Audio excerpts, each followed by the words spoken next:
Aujourd'hui, c'est le chapitre 17. C'est ainsi que l'on comprendra ce qui est écrit, car cette chose est très proche de toi, dans ta bouche et dans ton cœur, pour la mettre en pratique. Car, à première vue, l'expression dans ton cœur semble contredire notre expérience sensorielle. Et la Torah est éternelle. En effet, il n'est pas très proche de changer son cœur et de passer des désirs de ce monde à l'amour véritable de Dieu, comme le dit la Gemara. Est-ce que la crainte de Dieu est une petite chose, et à plus forte raison l'amour?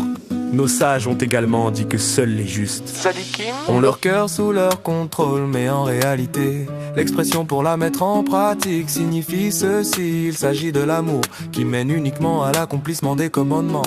Cet amour réside dans la volonté du cœur, caché dans les profondeurs de l'âme, même s'il n'est pas révélé dans le cœur comme une flamme brûlante. Et cela est très proche et facile pour tout homme qui possède un cerveau dans son crâne, car son cerveau est sous son contrôle et il peut y méditer selon sa volonté.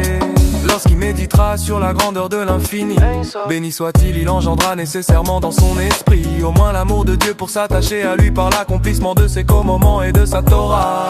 C'est là toute la finalité de l'homme, car il est écrit aujourd'hui pour les pratiquer.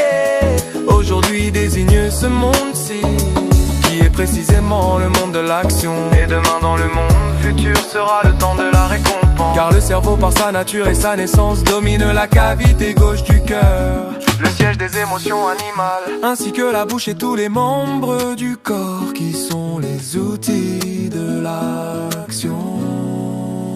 Merci Hachem.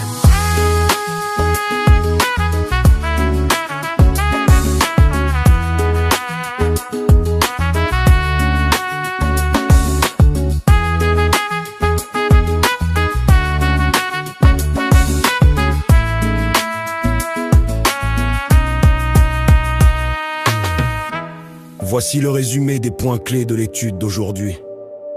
Le thème, c'est à ta portée. Le Tanya répond à une question fondamentale: comment la Torah peut-elle dire qu'aimer Dieu est très proche de nous, alors qu'il est si difficile de changer ses sentiments? 1.